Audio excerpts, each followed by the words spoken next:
Hello, and welcome to the weekly energy update for the week of January 26, 2025. I'm Renee Spears, a spirit guide channeler and spiritual mentor, and I'm coming to you from a very cold and beautiful Bozeman, Montana. Every Sunday, I share the energy for the week ahead, and I also infuse the show with some positive vibes, so you get a little positive energy boost just for listening. And can you believe it's already the last week of January? A lot of my clients have mentioned that January just didn't feel like January this year.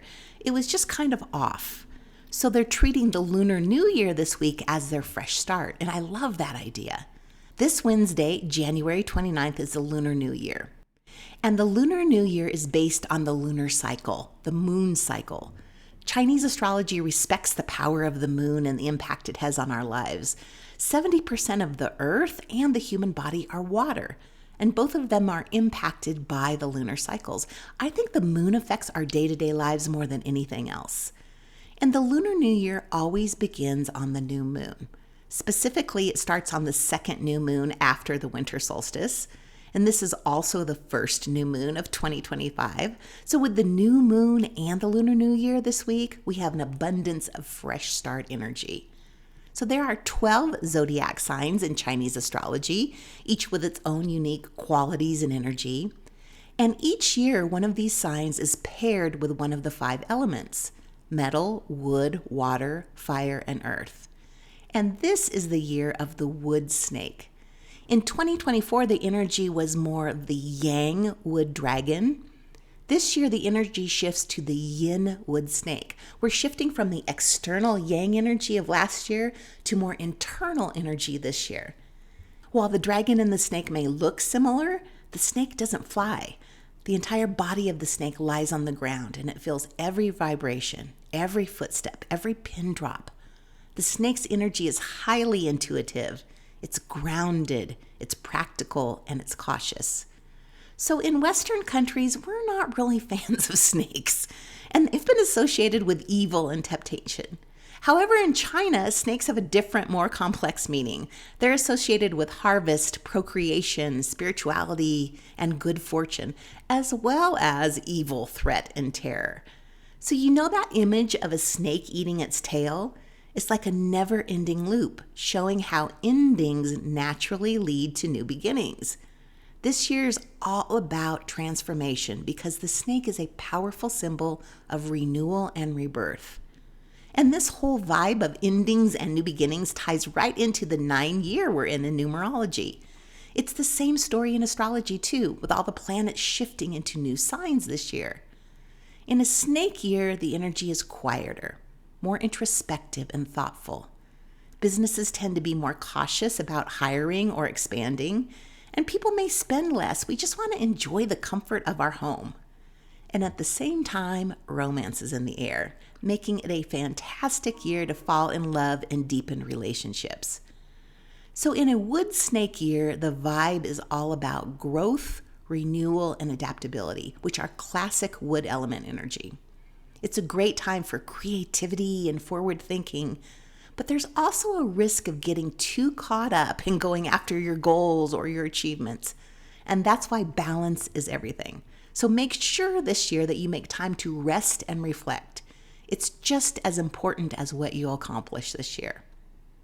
So the qualities of a zodiac sign can describe the personality traits of the people born in that year.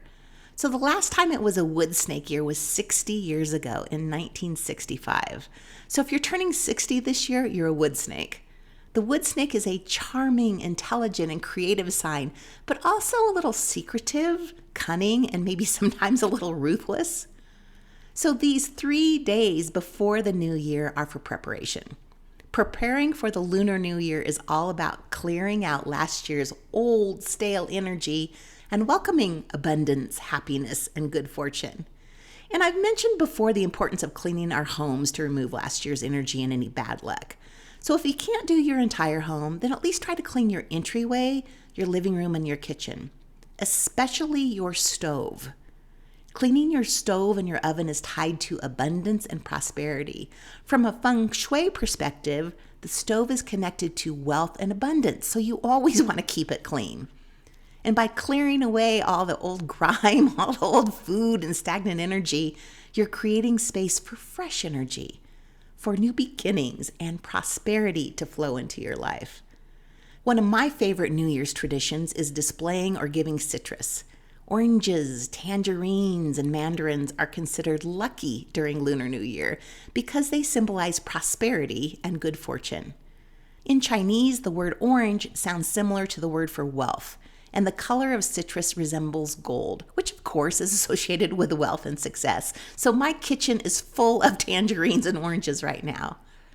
Fresh flowers and plants also bring blessings and good luck. And then, of course, food. Food is central to Lunar New Year celebrations. So on Wednesday, having a nice meal, especially with your favorite people, is all about celebrating gratitude for the past year and welcoming blessings for the new one. So there are so many ways to celebrate the new year, and it's easy and fun. So buy some citrus and fresh flowers, have a great meal, and if you have some time, clean your house or at least clean your stove. So the year of the snake is a year of change and fluidity. Sometimes we just need to go with the flow, and 2025 is one of those years. And it's interesting that the new moon in Aquarius also encourages us to go with the flow. So we may be feeling a little unsettled and find ourselves at the beginning of a new chapter that we really didn't see coming. So while we want to stay flexible, this is a good new moon for bringing more clarity and structure into our lives. So if you're still feeling a little off balance after the holidays, this new moon helps you get organized and create some structure in your life so you feel more balanced. And not only is this moon in Aquarius, but also the Sun, Mercury, and Pluto. So all of this innovative, forward-thinking, revolutionary Aquarian energy also helps us to expand and open to new possibilities. But one of the most notable things about this new moon is that Uranus, the ruling planet of Aquarius and the bringer of change and awakening, is ending its retrograde just one day after the new moon. This brings another burst of fresh energy. Uranus has been retrograde since September, and while it's been retrograde, we may have felt like we weren't making much progress, or we didn't know which path to choose. So Uranus in Taurus also has affected our finances, our money, and what makes us feel safe and secure. So with Uranus going direct, things begin to smooth out. We feel renewed and we're ready to take on the year. And if that doesn't sound fabulous enough, Jupiter is also active under this new moon, bringing the abundance. So Jupiter is magnifying all of this fresh start energy. The Lunar New Year, the Aquarius New Moon, and Uranus stationing direct, all within 24 hours, helps us move forward, helps us think big and to think differently. And we'll probably have some aha moments and we'll feel really excited about the future. So I'm using all this fabulous energy to move back into the flow of abundance with two things. One is I'm having a flash sale for one day only on Wednesday, the Lunar New Year. The sale is 50% off everything, appointments, gift certificates, and packages. I haven't had this big of a sale since September. Interestingly enough, at the same time Uranus went retrograde, and I won't have another one with this big of a discount for the next 5 months. So put it on your calendar now for Wednesday. The other way I'm using this energy is for my shift from fear and scarcity to abundance course. I have been out of the flow of abundance for a while now. I don't know if it was from the election results or just life stuff, and it really doesn't matter why, because for the next 5 weeks, I'm focusing on aligning my energy and resetting my abundance. So if you have been feeling the same way, I hope you'll join me. Classes start on Tuesday. It's only $150, and I've opened up more spots in the class, so there's availability now. So the link to learn more and register is in the show notes or on my website, Abundology.com. And one more thing. This is the last week. You will never hear me mention it again. Well, at least for a little while. The last week of the Cosmic Clarity Bundle is on sale. So the bundle has been so popular. It includes spirit guide channeling with me, an astrology reading with Teresa Tran, and a tarot reading with Ellen Brown, all for $225. So if you wanted to do this, don't wait. This is the last week. Also, a link in my show notes or go to my website. Okay, so this week brings such refreshing energy. If you feel like the year hasn't really kicked off for you yet, let this Lunar New Year and the first new moon of the year be your fresh start.